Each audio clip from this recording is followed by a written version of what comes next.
Bismillahirrahmanirrahim. Assalamualaikum warahmatullahi wabarakatuh. Alhamdulillahirabbil alamin. Wassalatu wassalamu ala asyrafil anbiya'i wal mursalin sayyidina Muhammadin wa ala alihi wa ashabihi ajma'in. Amma ba'd.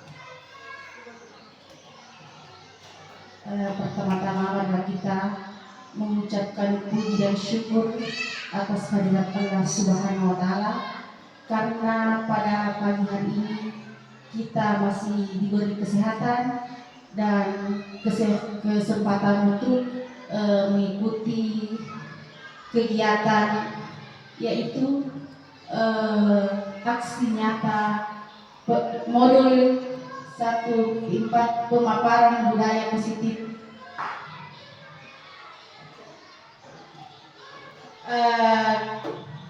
Dan tak lupa pula kita kirimkan salawat serta salam kepada baginda Rasulullah Sallallahu Alaihi Wasallam sebagai contoh teladan di muka bumi.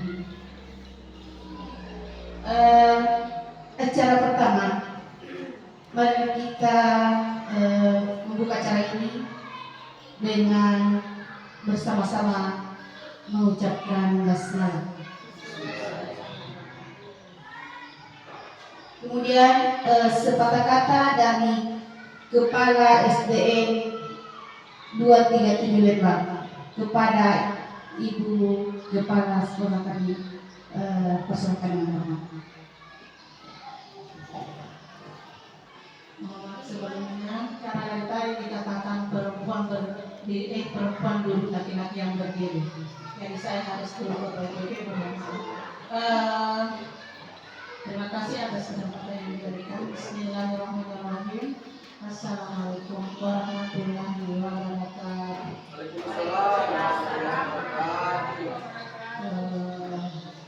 Pertama-tama saya ucapkan terima kasih yang tercehingga kepada Bapak Ibu, baik dari 237 Lembang maupun dari Wisata Desa Pamilasa, atas kehadirannya bersama-sama kita dalam rangka suatu kegiatan, karena kegiatan ini suatu program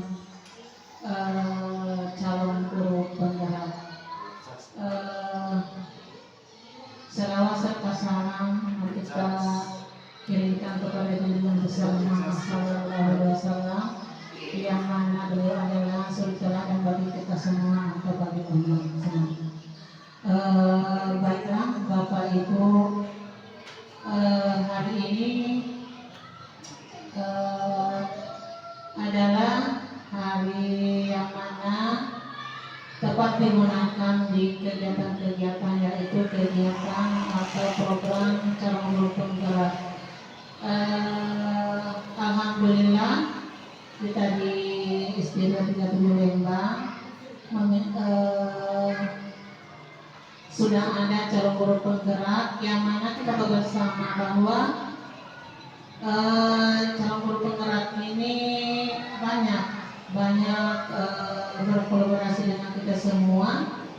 Justru itu dimana saya bersama Bapak Ibu di sini sangat mengapresiasi atas kegiatannya ini, mulai dari awal sampai seterusnya. Mudah-mudahan kegiatan-kegiatan ini banyak mendapat dampak kebaikan, utamanya di pendidik ataupun kepada peserta didik. Dan harapan saya sangat mendukung kegiatan ini, dan harapan saya ke depan mudah-mudahan dengan adanya calon guru penggerak dan masuk nanti di guru penggerak ada yang menggerak-gerakkan kita semua. Itu tujuan kita, karena kita sekarang Bapak Ibu selalu dituntut berkolaborasi, baik pendidik maupun peserta didik. Jadi hari ini saya sebagai penanggung jawab sekali lagi sangat mendukung dengan kegiatan yang dilakukan oleh calon guru penggerak yang mana di SD 237 Lembang. Mudah-mudahan kegiatan ini berjalan lancar ke depannya. Itu saja saya mungkin yang bisa sampaikan hari ini selaku penanggung jawab. Lebih dan kurangnya mohon dimaafkan. Bila taufiq wal hidayah. Assalamualaikum warahmatullahi wabarakatuh.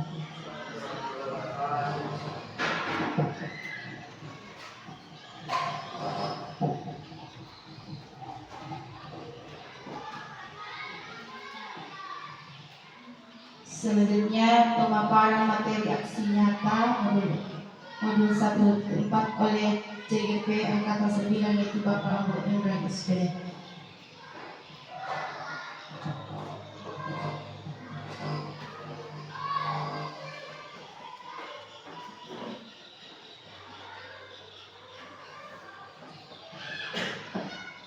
Bismillahirrahmanirrahim. Assalamualaikum warahmatullahi wabarakatuh.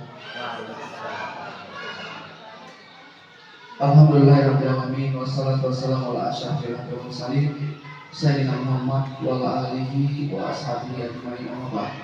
Syukur alhamdulillah pada hari ini kita masih diberikan satu kesehatan, kesempatan dan dapat umur untuk bersama-sama datang di gedung perpustakaan ini. Karena yang juga adalah mengikuti pemaparan dari aksi nyata yang akan saya sampaikan sebentar sebagai calon guru penggerak Angkatan 9. Salawat dan salam senantiasa kita ucapkan kepada junjungan kita Nabiullah Muhammad SAW, Nabi yang merupakan panutan kita dalam melaksanakan kegiatan kita sehari-hari. Sebelum saya masuk ke pemaparan, saya ucapkan terima kasih yang banyak kepada Ibu Kepala SD Negeri 237 Lembang atas dukungannya kepada saya secara pribadi sebagai calon guru penggerak Angkatan 9, dan kepada teman-teman semua yang mendukung saya atas kegiatan calon guru penggerak pada hari ini. Selanjutnya, untuk mengefisienkan waktu, saya akan memaparkan satu materi di calon guru penggerak yang merupakan tugas saya, yaitu aksi nyata di calon guru penggerak. Baik, saya akan mulai. Aksi nyata modul 1-4 tentang budaya positif. Budaya positif ini ada 6 materi. Next Pak, yang pertama adalah perubahan paradigma belajar, disiplin positif, motivasi perilaku manusia, kebutuhan dasar, posisi kontrol restitusi, dan keyakinan kelas. Sekarang saya akan menjelaskan yang pertama, apa sih perubahan paradigma belajar. Perubahan paradigma yaitu melakukan perubahan positif mulai dari kita sendiri atau guru atau saya sebagai CGP yang menjadi teladan dan menciptakan suasana kelas yang nyaman, kondusif, indah, bersih, menyenangkan dalam mendukung proses belajar mengajar. Hal ini sejalan dengan pemikiran Ki Hajar Dewantara sebagai berikut: di mana ada disiplin, di mana ada kemerdekaan, disitulah harus ada disiplin yang kuat. Sehubung disiplin itu bersifat self-disiplin, artinya kedisiplinan dalam diri sendiri, yaitu kita sendiri yang mewajibkan kita dengan sekeras-kerasnya. Tetapi itu sama saja, sebab jikalau kita tidak cakap melakukan self-disiplin, wajiblah penguasa lain mendisiplinkan diri kita.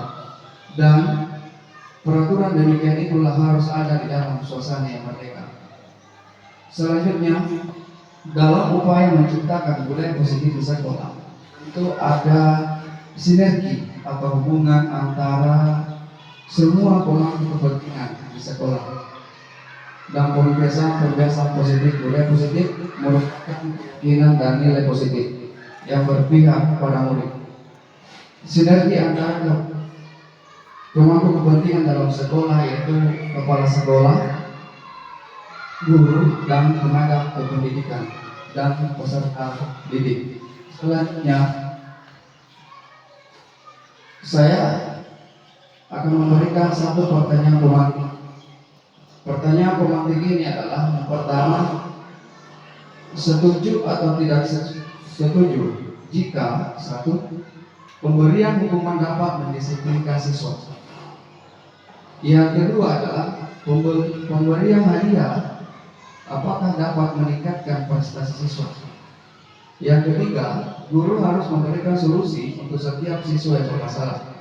Dari ketiga pertanyaan pemantik ini, saya ingin meminta jawaban dari rekan-rekan sejawat, apakah setuju atau tidak setuju ketika satu, pemberian hukuman dapat mendisiplinkan siswa. Yang kedua, pemberian hadiah atau penghargaan dapat meningkatkan prestasi siswa atau malah menurunkan prestasi siswa atau malah menghukum siswa ketika pemberian hadiah itu dilakukan. Selanjutnya yang ketiga adalah guru harus memberikan solusi untuk setiap siswa yang bermasalah.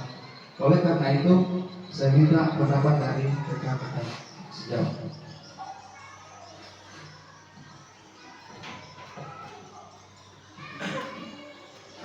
Bismillahirrahmanirrahim. Assalamualaikum warahmatullahi wabarakatuh. Untuk pertanyaan yang pertama, pemberian hukuman dapat mendisiplinkan siswa. Kalau menurut saya pribadi, pemberian hukuman, misalnya pemberian hukuman yang bersifat ke fisik siswa, sepertinya itu tidak tepat. Itu hanya akan membuat siswa down, kemudian efeknya siswa tersebut akan malas sekolah karena merasa takut berhadapan dengan guru apabila diberikan sanksi yang bersifat hukuman fisik seperti itu. Kemudian pernyataan yang kedua, pemberian hadiah dapat meningkatkan prestasi siswa. Pada pernyataan yang kedua ini menurut saya sangat setuju karena pemberian hadiah kepada siswa yang berprestasi akan membangkitkan motivasi kepada siswa-siswa yang lain agar lebih giat belajar seperti siswa yang sudah mendapatkan prestasi tersebut. Lanjut ke pertanyaan ketiga, guru harus memberikan solusi untuk setiap siswa yang bermasalah.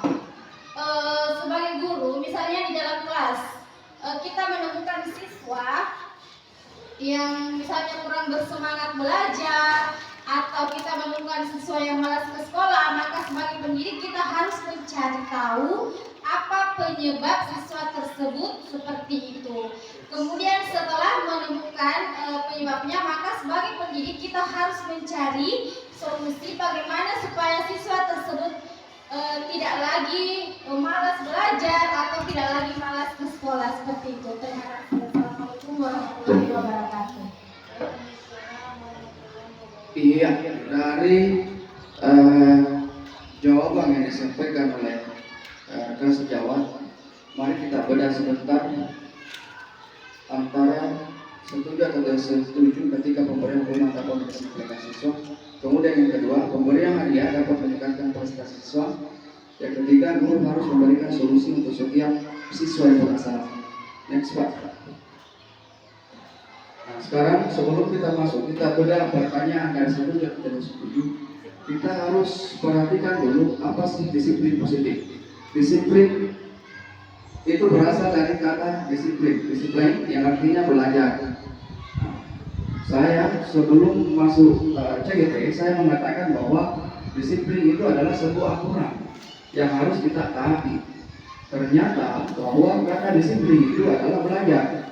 Nah, sedangkan disiplin dari diri adalah bagaimana tanggung jawab kita terhadap apa yang dilakukan berdasarkan nilai-nilai yang dia diri. Lanjut Pak, disiplin positif. Disiplin positif adalah salah satu cara penerapan disiplin yang bertujuan untuk menemukan kesadaran dan memberdayakan peserta didik tanpa imbalan, penghargaan, ancaman, atau hukuman.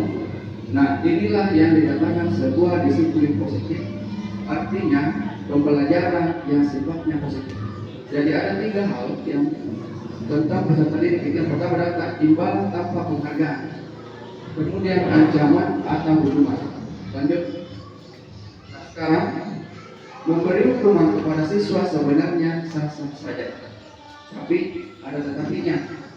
Nah, betul sekali apa yang disampaikan oleh Bu Rin tadi, bahwa yang penting yang mendidik itu ya betul. Tapi harus memperhatikan beberapa poin penting. Misalnya, hukuman harus bersifat mendidik atau edukatif, atau hukuman tidak digunakan untuk mempermalukan siswa.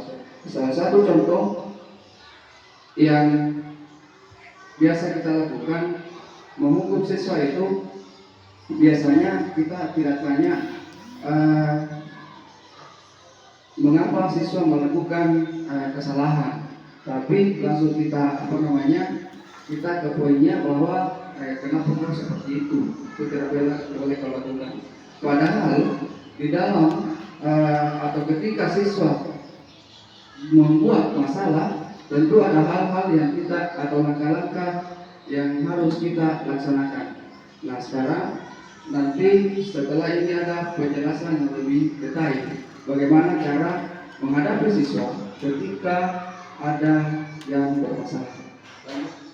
Nah, sekarang pemberian hadiah apakah dapat meningkatkan prestasi siswa? Nah, ini yang tadi pertanyaan pemantik yang kedua. Apakah pemberian hadiah dapat meningkatkan prestasi siswa?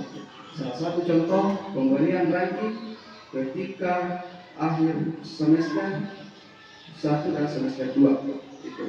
Apakah bisa meningkatkan prestasi siswa? Kita bedah, kita perhatikan penjelasan dari beberapa ahli. Menurut ahli Afrika tahun 1993 bahwa penghargaan berlaku sama dengan hukuman. Mengapa?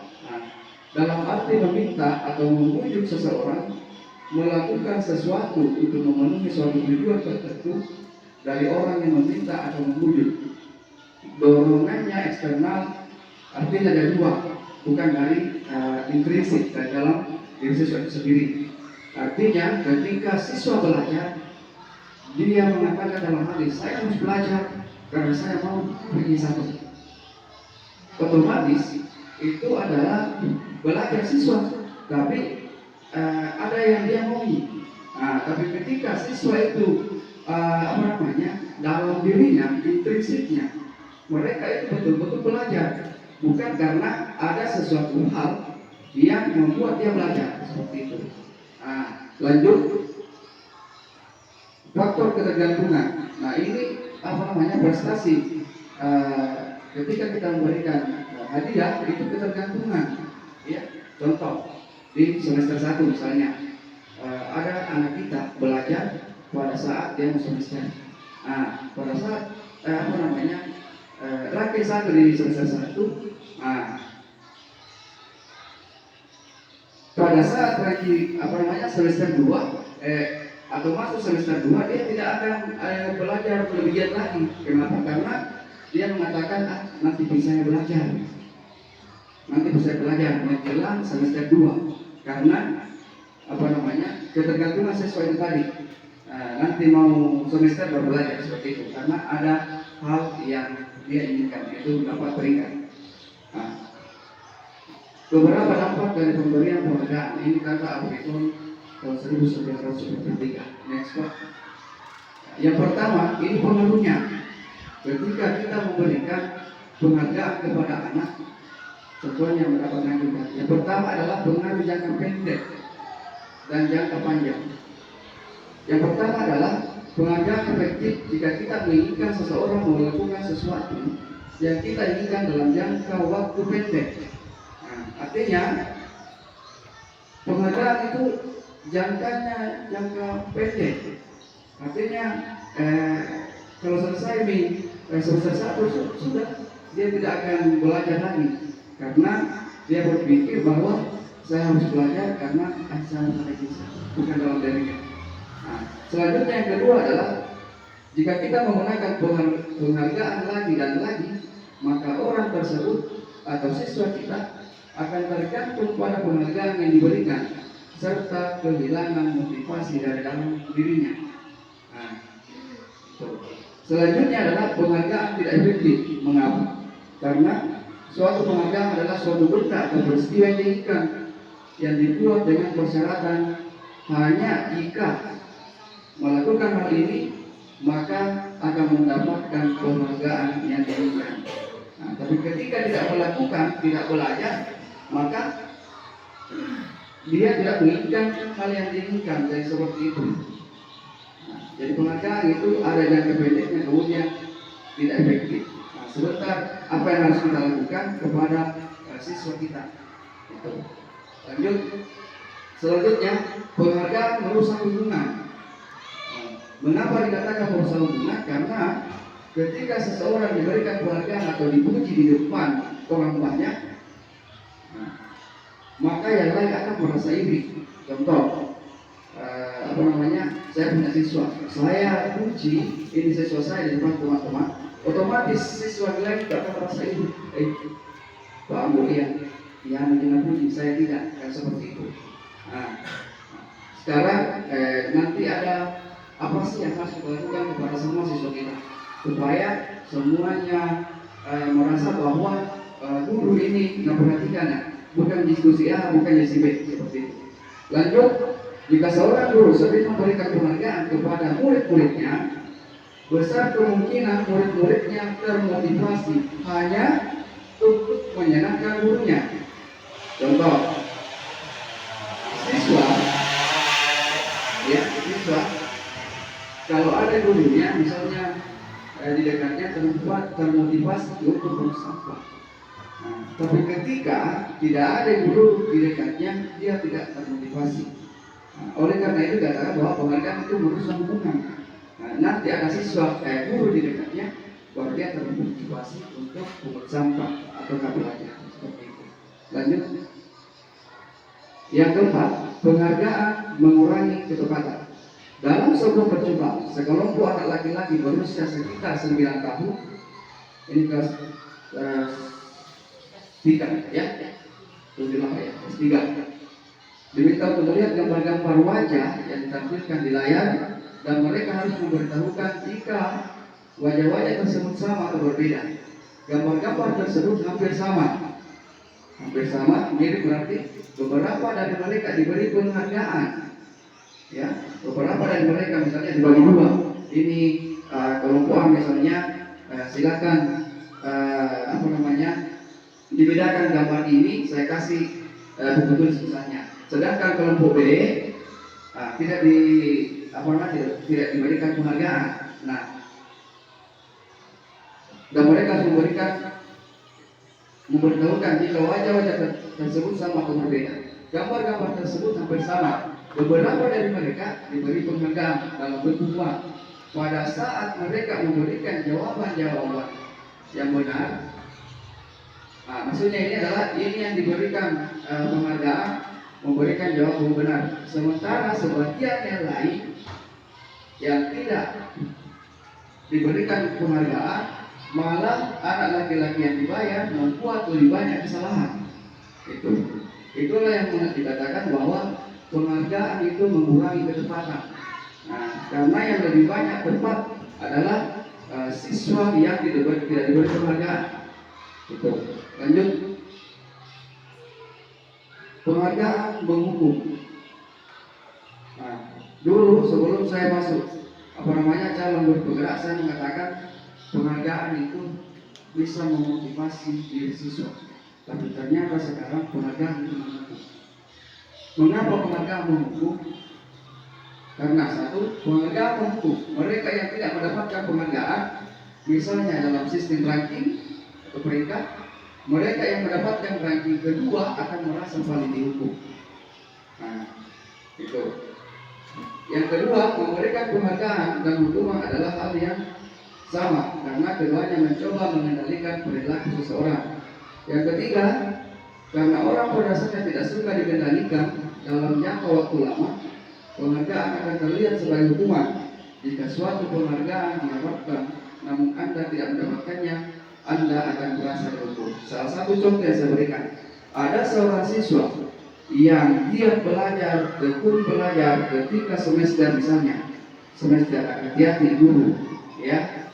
Nah, pada saat semester dan pemberian rapor, ternyata siswa ini tidak dapat ranking 1, ranking 2, ranking 3. Nah, oleh karena itu ini yang tidak dapat ranking ini merasa dihukum karena dia yang tekun belajar tapi kok nggak dapat ranking. Dia bisa jawab semua soal, tapi kok kenapa bisa? Dia tidak dapat ranking. Itu. Lanjut, guru harus memberikan solusi untuk setiap siswa yang bermasalah. Yang pertama adalah berkomunikasi dengan siswa. Yang kedua, menjadi pendengar yang baik. Yang ketiga, perlakukan siswa dengan baik. Yang keempat, meminimalisir kontak fisik. Yang kelima, memberikan motivasi.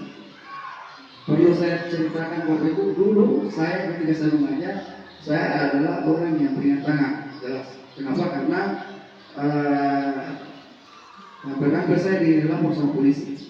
Karena ada satu kejadian, ya saya kontak fisik dengan siswa.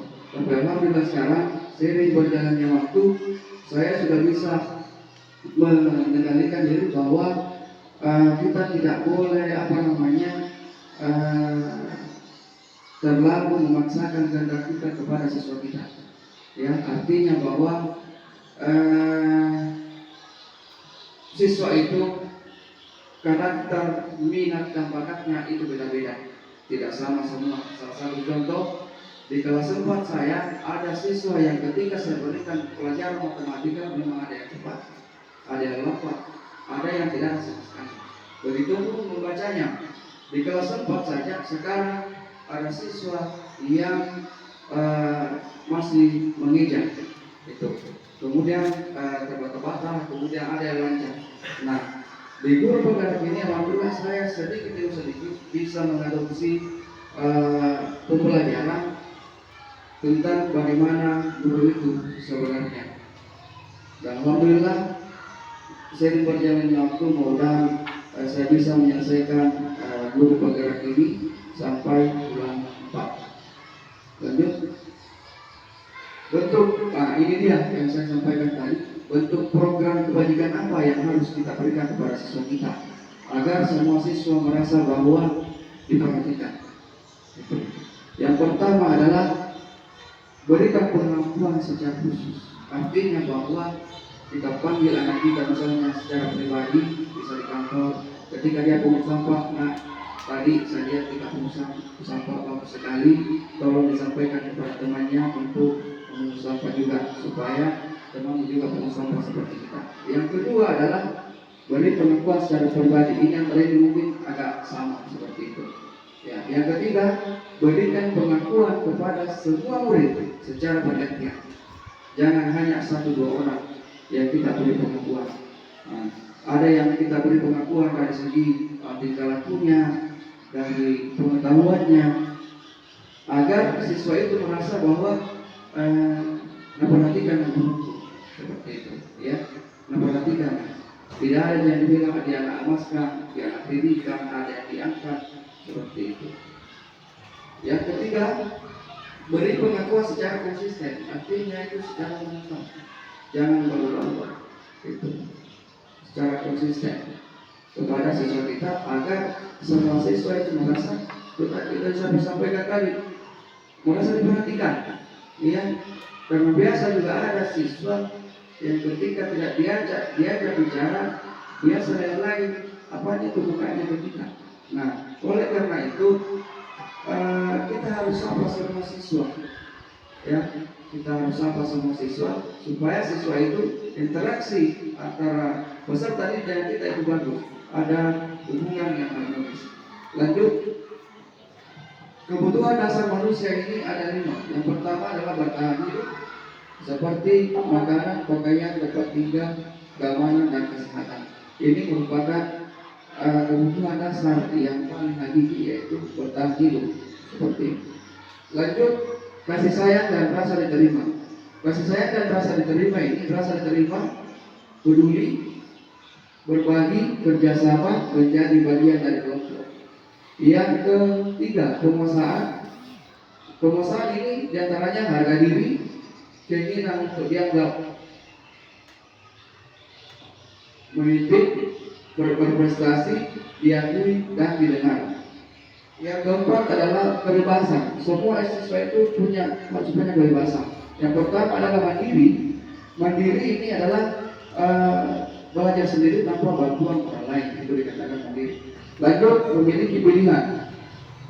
Memiliki pilihan ini, siswa peserta didik itu memiliki pilihan kayak ekstrakurikuler, kurikuler, ada yang bisa volley, tenis meja, main bola seperti itu. Lanjut, kesenangan. Kesenangan itu diantaranya bermain, humor, tertawa, antusiasme. Lanjut, Pak. Nah, motivasi perilaku. Motivasi perilaku ini ada 3, ya. Saya jelaskan. Yang pertama adalah untuk menghindari ketidaknyamanan atau hubungan. Nah, perilaku siswa ini motivasinya yang pertama adalah untuk menghindari ketidaknyamanan atau hubungan. Yang kedua adalah untuk mendapatkan imbalan atau penghargaan dari orang lain. Itu hanya motivasinya. Yang ketiga adalah untuk menjadi orang yang mereka inginkan dan menghargai diri sendiri dengan nilai yang mereka percaya. Nah, inilah ketiga motivasi perilaku manusia. Seperti itu. Ada yang hanya untuk mendapatkan imbalan atau penghargaan dari orang lain. Lanjut. Nah, sekarang di dalam motivasi perilaku ada 3 hal yang harus kita pahami. Yang pertama adalah hukuman, yang kedua adalah konsekuensi, yang ketiga adalah restitusi. Hukuman ini tidak terencana atau tiba-tiba, ya, itu yang dikatakan hukuman. Nah, 2 bersifat satu arah, ya. Yang ketiga berupa hukuman fisik dan psikis. Konsekuensi ini adalah terencana, telah disepakati. Konsekuensi ini salah satu contohnya yang disepakati itu adalah kayak keyakinan kelas, karena beda antara peraturan dengan keyakinan kelas. Lanjut, restitusi. Restitusi adalah proses menciptakan kondisi bagi murid untuk memperbaiki kesalahan. Nah, selanjutnya kolaborasi untuk mengajak murid mencari solusi sendiri. Restitusi ini ada 3, ya. Yang pertama itu memvalidasi tindakan, menstabilkan, kemudian meyakini kesalahan atau keyakinan kelas. Lanjut, 5 posisi kontrol guru. Yang pertama adalah sebagai penghukum, yang kedua sebagai teman, yang pertama adalah penghukum, yang kedua adalah pembuat merasa bersalah, yang ketiga adalah teman, yang keempat adalah pemantau, yang kelima adalah manajer. Inilah posisi kontrol kita sebagai guru. Ada yang sebagai penghukum, membuat merasa bersalah, ada yang sebagai teman, ada yang sebagai pemantau, ada yang sebagai manajer. Lanjut. Nah, sekarang saya memberikan contoh penerapan 5 posisi kontrol. Yang pertama adalah ketika siswa kita tidak memakai atribut lengkap saat upacara bendera. Saat upacara bendera yang bertindak sebagai penghukum, misalnya hormat pada bendera selama 1 jam. Itu adalah posisi sebagai penghukum. Yang kedua, membuat rasa bersalah. Salah satu contoh yang biasa kita lakukan ketika berkomunikasi dengan siswa yaitu biasa kita bilang, berapa kali ibu bilang ke kamu saja mengecewakan ibu. Artinya ini biasa kita hadir seperti itu, ya, biasa kita menunjuk. Inilah yang dikatakan membuat rasa bersalah. Jadi ada 5 hal: penghukum, pembuat rasa bersalah, teman, pemantau, dan manajer. Lanjut, Pak. Nah, yang ketiga adalah teman. Bagaimana posisi guru ketika menjadi teman bagi peserta didik? Ini yang harus kita lakukan, yang harus kita lakukan. Ini kali ini tolong bantu ibu ya. Ya, sudah tidak apa-apa. Jangan diulangi lagi. Nah, ini posisi kita sebagai teman. Artinya dalam bahasa kita sehari-hari, bahasa kita dibalik jangan anak. Nah, jangan melakukan lagi seperti itu ya. Nah, jangan diulangi. Kemudian yang kedua, posisi kita sebagai pemantau. Apa sih yang kita lakukan? Nah, yang kita lakukan adalah kamu sudah melanggar peraturan sekolah, kamu tahu konsekuensinya. Nah, tadi itu konsekuensi. Konsekuensi itu adalah sesuatu hal yang sudah disepakati bersama di dalam kelas. Contoh pimpinan kelas itu. Lanjut. Nah, posisi kita sebagai manajer. Nah, inilah posisi guru yang paling tinggi di sekolah. Apakah kamu tahu kesalahanmu? Nah, kira-kira bagaimana kamu memperbaiki kesalahanmu? Artinya bahwa posisi manajer ini disinilah tugas guru yang paling tinggi. Ya, dalam bahasa kita dibalik anak supaya hubungan antara guru itu bagus, bukan malah renggang seperti itu. Nah, kalau pun biasa ada yang menanyakan bahwa bagaimana Pak kalau ini anak-anak ini sering melakukan kesalahan, biar sudah dinasehati, tapi dia ulangi lagi, ya. Nah, jawabannya adalah kita harus sabar sebagai guru seperti itu. Nah, karena kita saja biasa melakukan kesalahan, apalagi kalau anak-anak seperti itu, ya. Artinya jika perilaku anak-anak itu akan berubah seiring berjalannya waktu seperti itu. Karena masanya anak-anak di SD itu memang untuk bergerak seperti itu. Apa saja dia lakukan supaya bisa mendapatkan perhatian dari orang dewasa. Apakah ini guru perhatikan ya ketika saya melakukan seperti itu.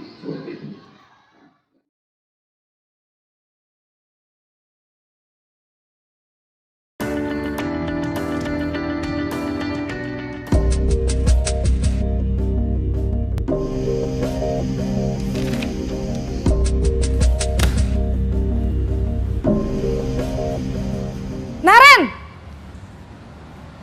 Sini kamu! Selamat pagi, Bu. Selalu terlambat. Kamu deh, pasti terlambat. Maaf, Bu. Saya... Apa? Apa coba? Alasan kamu apa lagi? Kapan sih kamu tidak terlambat? Malas sekali ya kamu jadi anak. Saya... Dasar pemalas.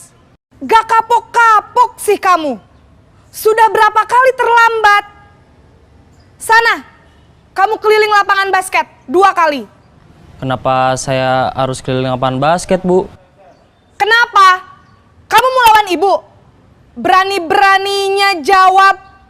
Sudah terlambat, masih berani jawab pula. Sekarang, keliling lapangan basket 5 kali sekalian. Biar kapok. Cepat! Pergi sana ke lapangan basket.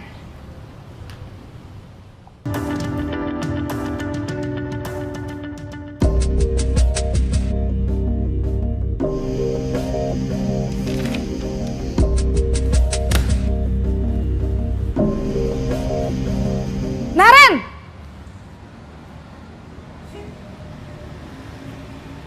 Selamat pagi, Bu.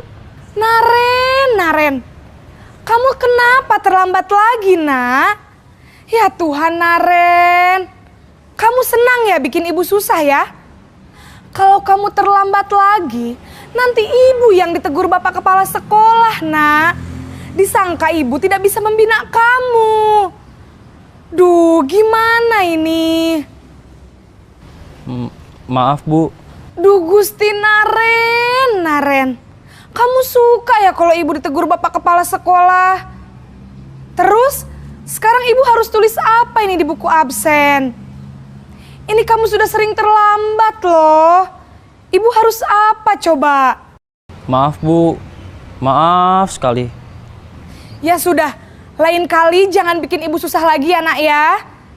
Ibu tidak akan kuat lagi kalau kamu begini terus. Bisa jantungan kalau ibu ditegur bapak kepala sekolah. Sana cepat ke kelas. Maaf ya, Bu. Maaf sekali. Posisi pembuat rasa bersalah berbicara dengan nada tenang.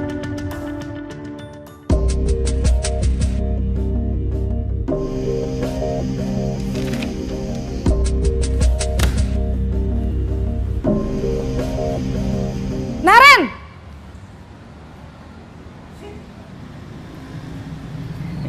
Selamat pagi, Bu. Wah, sudah jam berapa ini, Nak? Terlambat lagi ya, sayang. Iya, Bu. Habis ibu saya lupa bangunkan saya, Bu.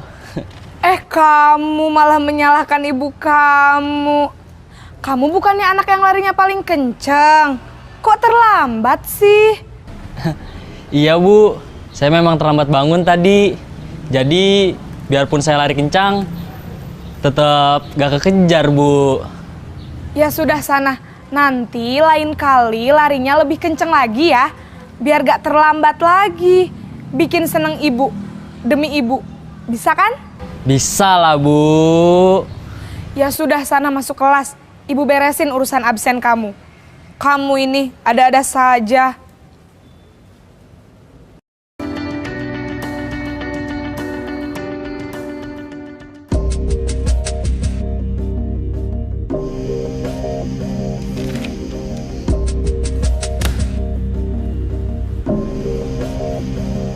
Naren!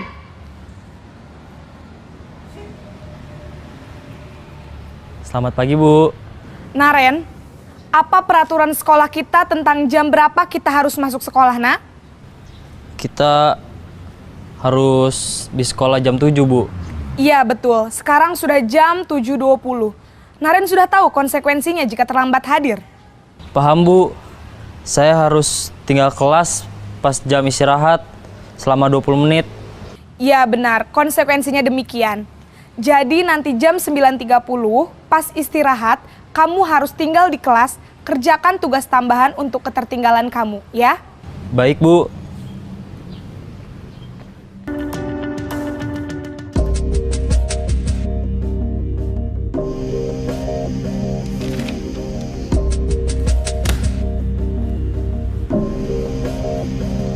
Naren!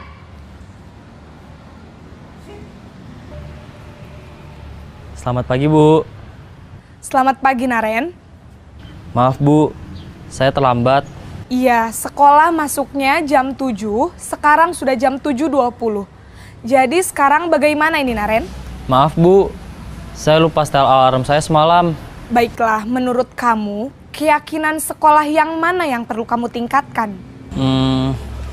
Menghargai diri sendiri dan orang lain mungkin ya, Bu. Setuju. Jadi, apakah Naren meyakini prinsip saling menghormati tersebut? Iya, Bu. Saya meyakininya. Apakah Naren bersedia memperbaiki masalah keterlambatan ini? Bersedia, Bu. Bagaimana kamu akan perbaiki masalah keterlambatan ini? Saya akan coba untuk tidak lupa menyetel alarm saya, Bu. Baik, kalau Naren lupa menyetel alarm di rumah, ada orang yang kira-kira bisa bantu mengingatkan tidak? Ada, Bu. Kakak saya, Kak Ema. Ada lagi selain Kak Ema? Selain Kak Ema, ada ibu saya. Baik, jadi yang mengingatkan Naren adalah Kak Ema dan ibu kamu ya? Kira-kira akan mulai setel alarm kapan nih, Naren? Setelah pulang sekolah, akan segera saya lakukan. Baik, jadi Naren akan setel alarm untuk bangun besok pagi dan akan diingatkan oleh kakak dan ibunda Naren ya. Ada lagi yang mungkin perlu dilakukan, Naren? Agar tidak terlambat bangun lagi. Tidak ada, Bu. Baik, Naren.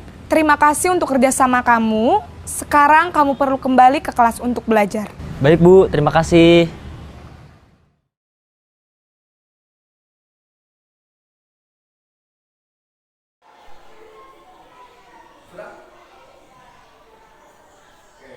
Assalamualaikum anak-anak.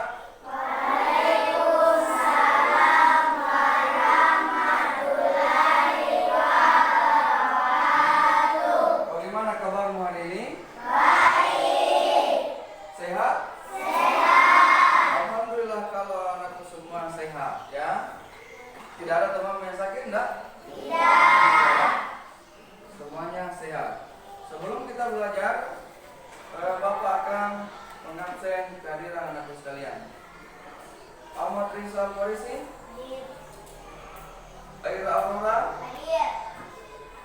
Rahmidiani, Akif Wanaila, Alusna, Ardika Ju Pratama, Aswan, Aura Kasih, Basmala Kamutara, Juwita Bahar, Muhammad Asramatus, Muhammad Saki Ampian, Nura Sisa, Putra, Putri Anissa, Rahmat Maulana, Sukri Muhammad Taslim, Taufik Hidayat, Yusra Ramadhani, Yusran. Iya, nah sekarang anak-anak sekalian, kemarin ya, masih ingat tidak apa yang saya sampaikan? Masih. Tentang apa itu?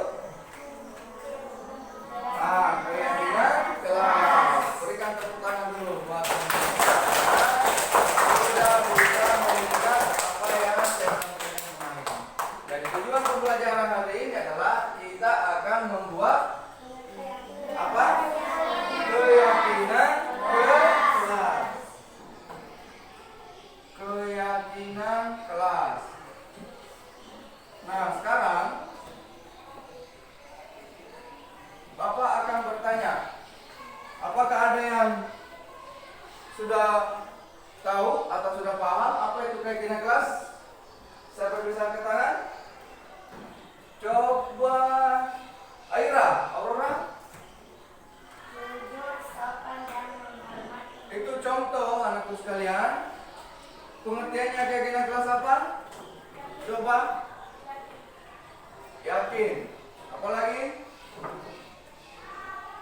Keyakinan kelas berarti suatu keyakinan ya yang harus dipahami di dalam kelas ya itu. Nah, sekarang silakan ditulis anakku sekalian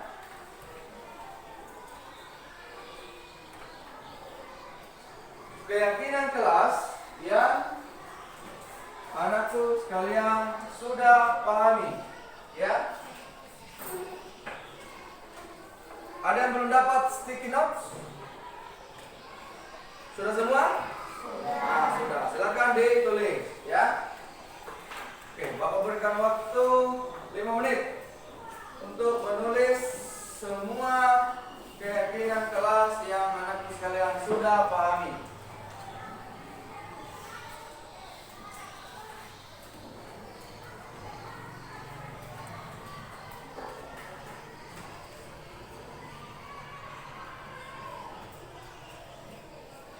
Keyakinan kelas yang anakku sekalian sudah pahami, silakan ditempel sebentar ya di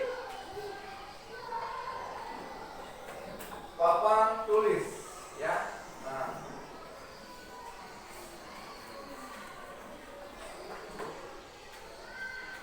yang warna orange di sebelah kanan ya. Warna pink ya sebelah kanan. Kemudian warna kuning di sebelah kiri ya. Sudah selesai semua? Sudah selesai ya. Nah, sekarang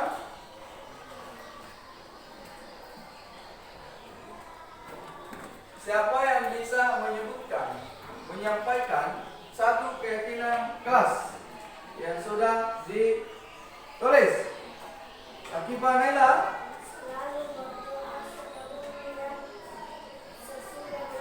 Selalu berdoa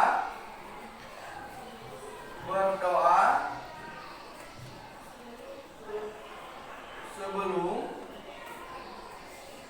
dan sesudah belajar.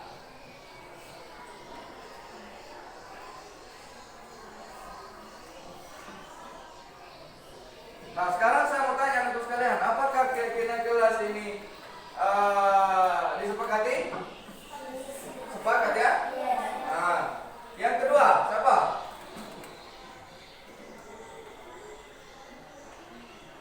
Nura Sisa.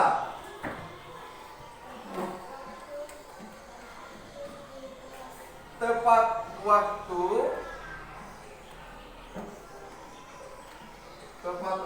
dan aktif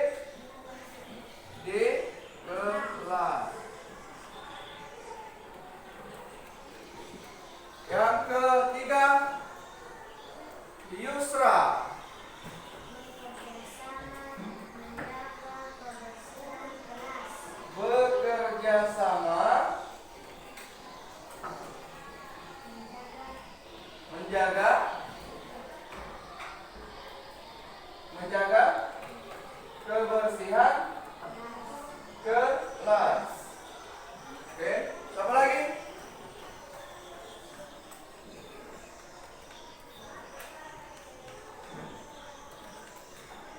Rami.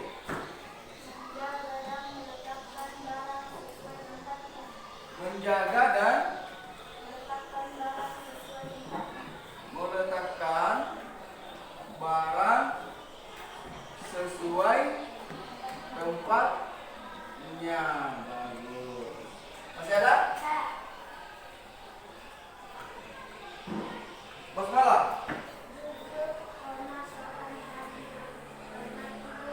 Jujur, sopan, dan menghormati guru. Nah, sekarang ada berapa keyakinan kelas? 1, 2, 3, 4, 5. Apakah ini disepakati? Coba Rami, silakan naik, dibacakan satu keyakinan kelas yang Rami pilih. Silakan.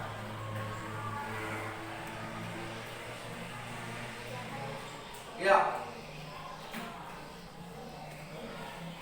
Kesusahan suara tak? Dibacakan. Ayo. Dibacakan.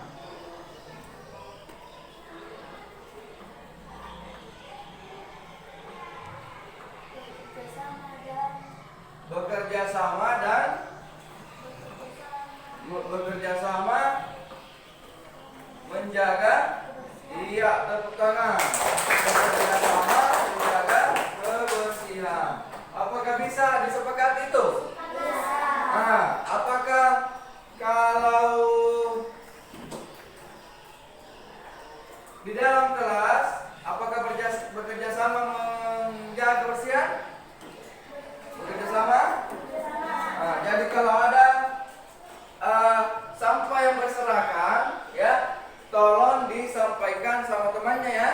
Nah, tolong jangan membuang sampah sembarangan, silakan dipungut dan buang di mana? Sampah.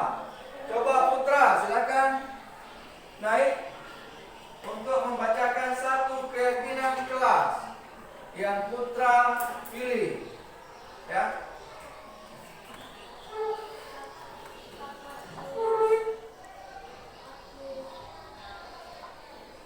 Tepat waktu dan aktif di kelas. Bisa disepakati? Bisa. Maksudnya tepat waktu bagaimana? Nah, cepat datang di sekolah. Tepat waktu apa lagi? Mengerjakan mengerjakan tugas, mengerjakan PR ya. Nah, kegiatan yang akan dilaksanakan.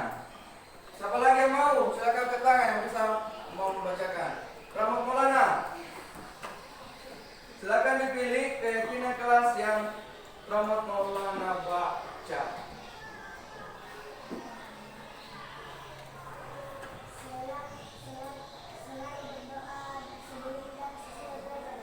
Selalu berdoa sebelum dan sesudah belajar. Biasa dilaksanakan? Biasa. Tidak pernah dilupa? Tidak. Selalu? Selalu. Selalu berdoa sebelum dan sesudah belajar. Kalau berdoa sebelum dan sesudah makan biasa? Biasa. Biasa kan? Nah, tepuk tangan dulu. Doa sebelum dan sesudah belajar dan sesudah makan. Masih ada? Siapa lagi yang belum naik? Aura.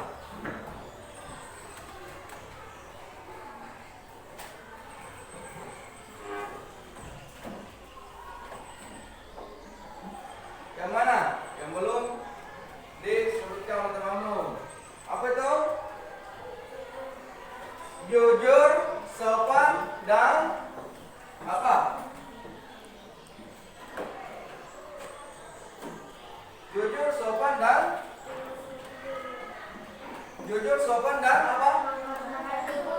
Dan menghormati guru. Iya, tepuk tangan. Bisa bersikap jujur? Apa contohnya? Apa contohnya sikap jujur? Ada yang bisa menjelaskan? Menyampaikan? Ada yang bisa memberikan contoh? Sikap jujur. Ada? Gampang sih. Coba Putri. Gak boleh berbohong. Contohnya. Hah? Bagus, tepuk tangan. Ada lagi? Ada yang paling sering terjadi di sekolah. Ada yang ingat? Jujur. Apa itu kira-kira? Coba, siapa yang bisa? Ada yang bisa? Misalnya kalau sedang membersihkan, sedang membersihkan toh, kamu membersihkan kayak biasa, ada yang biasa didapat. Apa itu? Ada yang bisa contohkan? Coba, siapa? Bersikap jujur apabila apa? Betul, tepuk tangan Pak Putri. Yang lain lupa ya. Bersikap jujur ketika kita menemukan barang atau milik orang lain. Contoh, menemukan uang di halaman sekolah, harus bersikap jujur. Sampaikan kepada bapak atau guru atau kepada teman. Hai teman, dapatkah uang di belakang perpustakaan? Pasti temanmu mengatakan, kalau begitu sampaikan kepada bapak atau guru di kantor. Itu namanya bersikap jujur. Jangan dapat uang tidak bersikap jujur, dapat uang dari jurang masing-masing deh. Apakah itu bersikap jujur? Tidak. Mau di apa namanya? Disepakati bersikap jujur, sopan dan menghargai guru? Mau, ya? Mau disepakati? Mau. Jujur, sopan dan menghormati guru. Jujur sudah, sopan belum. Contohnya sopan, kepala guru apa? Harus mendengar. Apalagi sopan. Apalagi?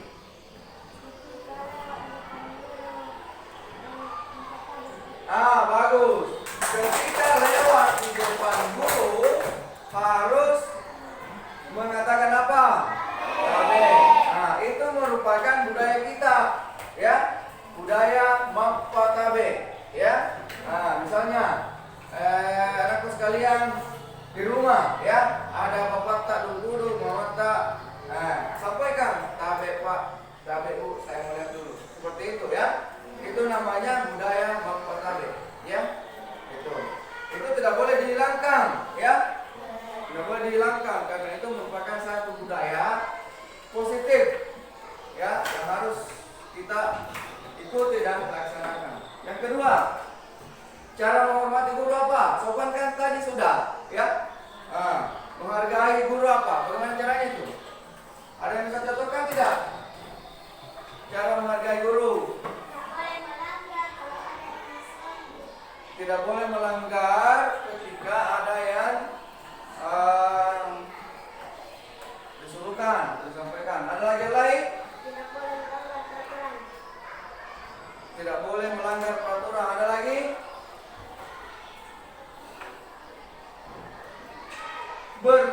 Coba mendengarkan penjelasan guru boleh. Apalagi menghargai guru.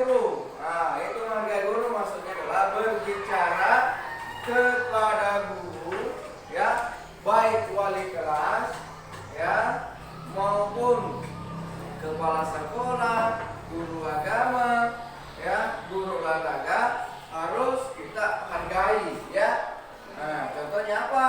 Kalau kita berbicara, nah, ya harus sopan, tidak boleh lebih besar suara daripada suara guru itu, ya. Tidak boleh membentak-bentak, seperti itu namanya menghargai guru. Nah, sekarang keyakinan kelas anakku sekalian ada berapa ini? 1, 2, 3, 4, 5. Bisa disepakati ya? Bisa. Nah, sekarang hasil dari keyakinan kelas itu ya anakku sekalian sudah tulis mulai dari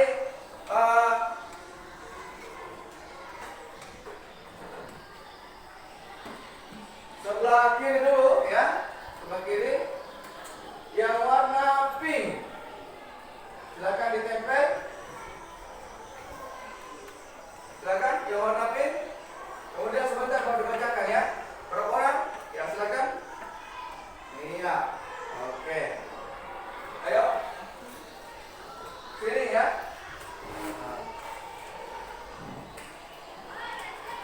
Yang selanjutnya warna kuning.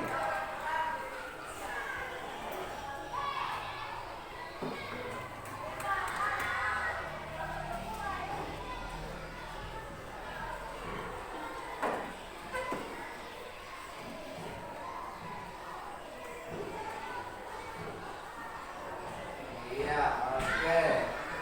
Yang warna pink, silakan Nena. Sini lagi ya. Sini.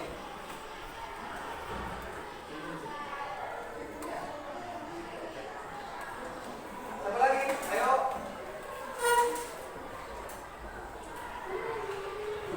Ya. Bagus.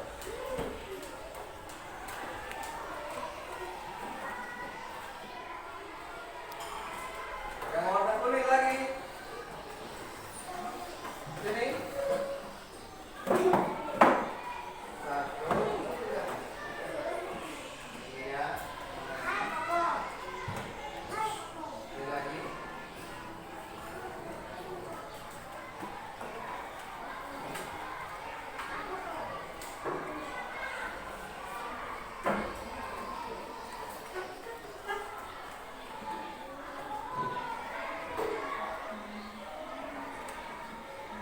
Siapa lagi? Yang warna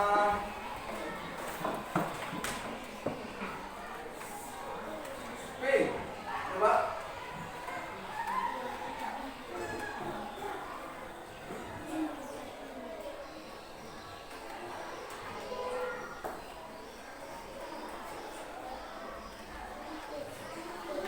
Lanjut. Ayo. Warna kuning nak sebelah kanan.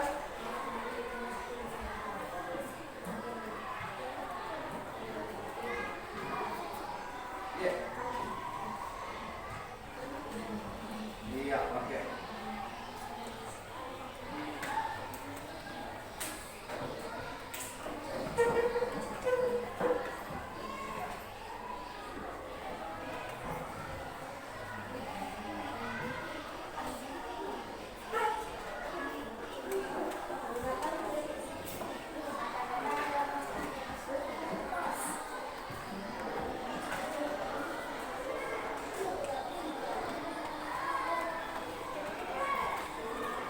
Oke, sudah ya.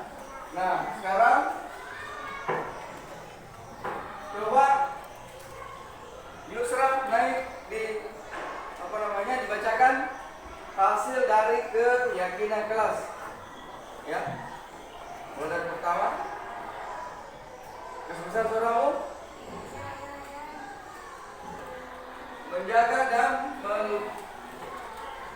barang sesuai tempatnya. Iya, tepat.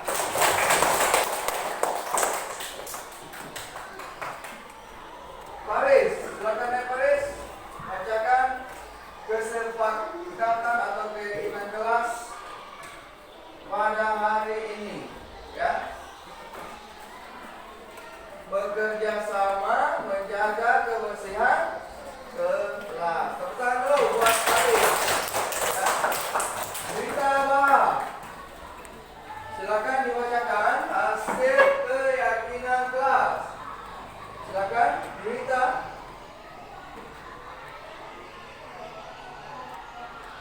Tepat waktu dan aktif di kelas, ya. Tentang buat kita bahas. Zaki Alfian. Silakan naik. Muhammad Zaki Alfian, ya. Bersiap acung. Sini. Jujur, sopan dan menghormati guru. Tepuk tangan. Acung. Bersiap pasrah, ya.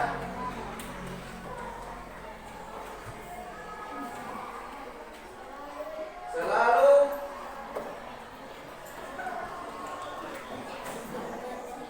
berdoa sebelum dan sesudah dia bangun.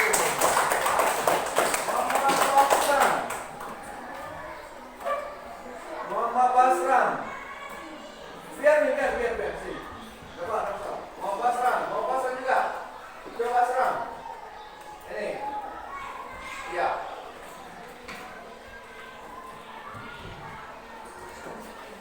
Membantu satu sama lain. Kalau Basra coba dibaca. Saling peduli, menghargai. Iya, tepuk tangan semua. Nah, sekarang anakku sekalian, silakan untuk perempuannya dulu, ya. Harus antri, budayakan antri, ya. Nah, silakan naik satu persatu, mulai dari sebelah sini dulu. Silakan tanda tangan, ya, sebagai wujud kesepakatan kelas. Sini. Mulai dari al-musnah. Di sini satu, sini juga satu. Ya, tanda tangan, Bapak Putih. Ya, sini satu, ya, sini saja. Sebelah sana, ya. Iya, sebelah sana lagi. Ya. Iya. Berarti disepakati, ya. Iya, tepuk tangan. Asisa, silakan tanda tangan Asisa seperti Asisa tadi. Bisa dibawanya, di sampingnya, ya.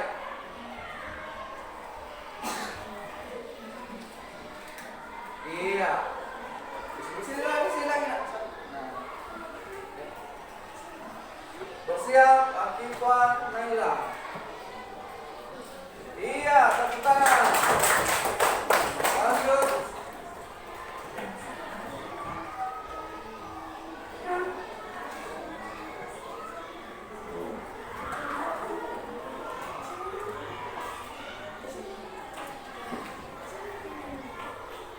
Iya, lanjut. Rahmi. Aura di belakangnya. Basmala di belakangnya. Aira.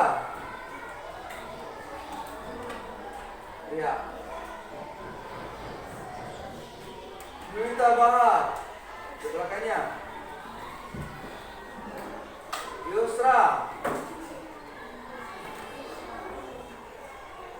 Masih ada? Putri. Nah, sekarang setelah selesai semua perempuan, lagi-lagi, ya, mulai dari Haris. Ayo, Haris.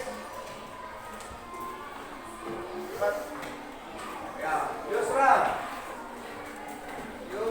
Drama.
Bang Sukri.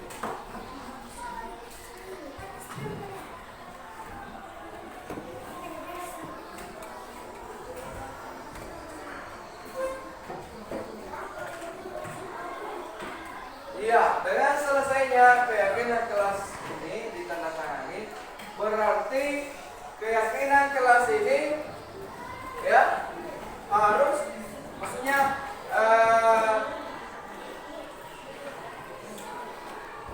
diikuti ya, diikuti. Yang pertama adalah selalu berdoa sebelum dan sesudah belajar.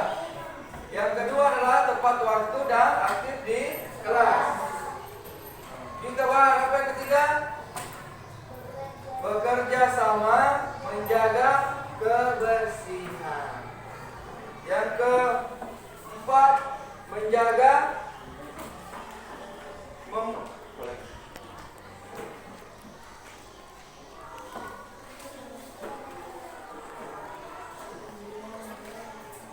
menjaga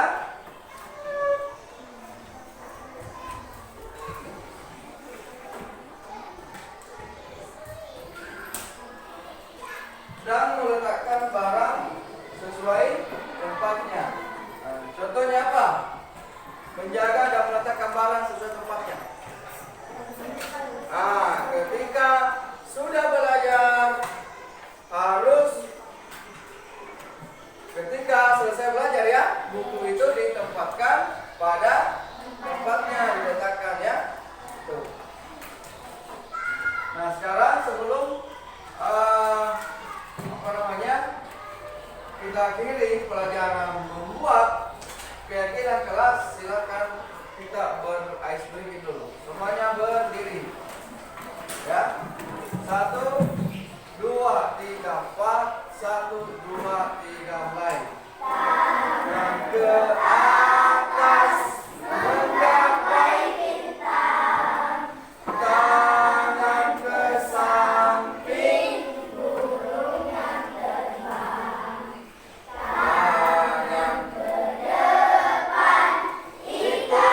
sudah selesai ya. Nah, keyakinan kelas ini harus maksudnya disepakati ya. Iya. Berarti diikuti ya. Nah, oke, saya akhiri pelajaran pada hari ini. Tujuan pembelajarannya membuat keyakinan kelas ya sudah selesai. Saya akhirkan ucapan Assalamualaikum warahmatullahi wabarakatuh.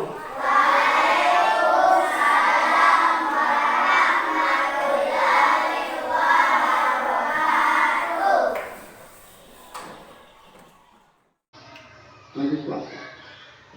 Nah, ini adalah keyakinan kelas. Saya sudah melakukan keyakinan kelas di sekolah. Keyakinan kelas di sekolah adalah sesuatu hal yang disepakati secara bersama oleh siswa. Kita membuat keyakinan kelas supaya siswa tahu, siswa paham apa yang harus kita lakukan ketika di kelas. Dalam membuat keyakinan kelas, bahasanya harus bersifat abstrak berupa pernyataan universal. Universal maksudnya itu menyeluruh umum. Yang kedua dibuat dengan pernyataan positif. Contoh, membuang sampah pada tempatnya.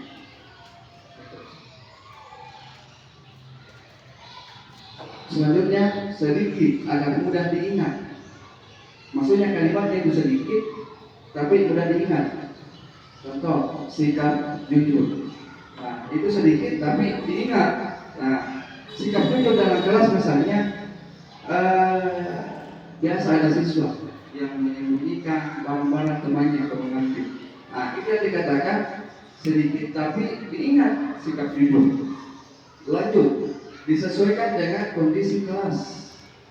Selanjutnya, semua warga sekolah, warga kelas ini dalam lingkup kelas, karena keyakinan kelas itu dibuat hanya dalam lingkup kelas itu sendiri.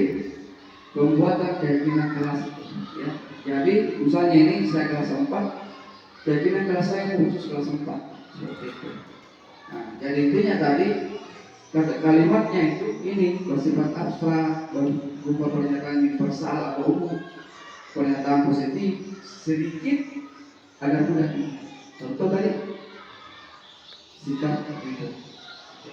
Lanjut, ini dia keyakinan kelas yang saya sudah buat. Nah, yang kemarin waktu hari Sabtu, yang pertama adalah bertanggung jawab mengerjakan tugas kita. Yang kedua adalah bersikap sopan dan menghormati guru. Lanjut, bersikap jujur. Selanjutnya saling tolong menolong. Nah, kenapa saya kasih masuk ini? Karena biasa ada siswa yang membutuhkan pertolongan dari siswa lain. Lanjut, bersikap tenang saat pelajaran berlangsung. Nah, biasanya kan ada siswa yang ribut, maka kalau dia ingat ini, otomatis itu pembelajaran akan tenang dan siswa akan fokus. Karena ada keyakinan kelas yang selalu yang dia lihat di kelasnya, oh ada di atas. Kita harus bersikap tenang saat pelajaran berlangsung. Lanjut, hidup rukun dengan teman. Nah, hidup rukun dengan teman ini yaitu agar siswa tidak ada yang berkelahi atau bermasalah di dalamnya. Nah, lanjut. Nah, ini dia segitiga restitusi. Segitiga restitusi adalah suatu proses dialog yang dilakukan oleh guru dan murid yang bertanggung jawab. Lanjut Pak. Segitiga restitusi ada 3. Yang pertama adalah menstabilkan identitas. Ya, ketika ada masalah, apa yang harus disampaikan oleh guru? Yang pertama adalah berbuat salah itu hal yang manusiawi. Tidak ada manusia yang sempurna, bapak atau ibu juga pernah berbuat salah. Inilah yang harus disampaikan pertama kalinya ketika ada siswa bermasalah. Menstabilkan identitas atau keadaan dari siswa tersebut. Nah, lanjut Pak. Yang kedua adalah memvalidasi tindakan yang salah. Maksudnya adalah kita harus validasi dulu tindakan apa yang harus kita lakukan dari permasalahan yang ada. Kalimatnya yang bisa kita sampaikan ke anak adalah kamu pasti punya alasan mengapa kamu melakukan hal itu. Biasanya kan siswa kita menjadi temannya pasti ada alasannya. Sama tadi rapat kejadian di kelas 5.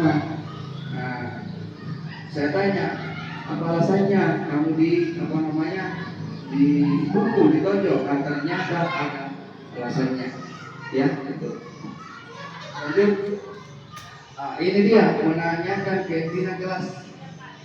Ketika siswa kita melakukan suatu kesalahan di dalam kelas, kita tanyakan apa sih keyakinan kelas yang sudah kita sepakati. Itu. Yang kedua, nilai apa yang telah kamu sepakati. Nah, pasti anak tahu bahwa seperti ini Pak, sikap jujur. Ketika ada barang teman yang hilang, kita tanya nilai apa yang telah kita sepakati. Pasti siswa kita tahu sikap jujur. Nah, lanjut, seperti apa gambaran kelas ideal menurut kamu?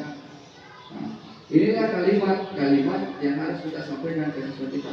Tujuannya adalah memperbaiki hubungan antara guru dengan siswa, peserta didik dengan peserta didik. Lanjut. Nah, itulah yang saya sampaikan tadi tentang budaya positif. Nah, sekarang tiba saatnya penutup dari apa yang saya sampaikan. Kesimpulannya adalah dalam menerapkan disiplin positif, guru hendaknya memiliki standar kepribadian profesional dan sosial yang baik agar dapat memposisikan diri pada saat sekarang. Disinilah kata kuncinya. Kita punya kepribadian profesional dan sosial yang baik agar dapat memposisikan diri pada saat sekarang. Itulah yang sempat saya sampaikan dalam materi aksi nyata modul 1.4 budaya positif. Lebih dan kurang yang mau dimaafkan. Hadanallahu wa iyyakum ajma'in. Assalamualaikum warahmatullahi wabarakatuh. Saya kembalikan kepada MC.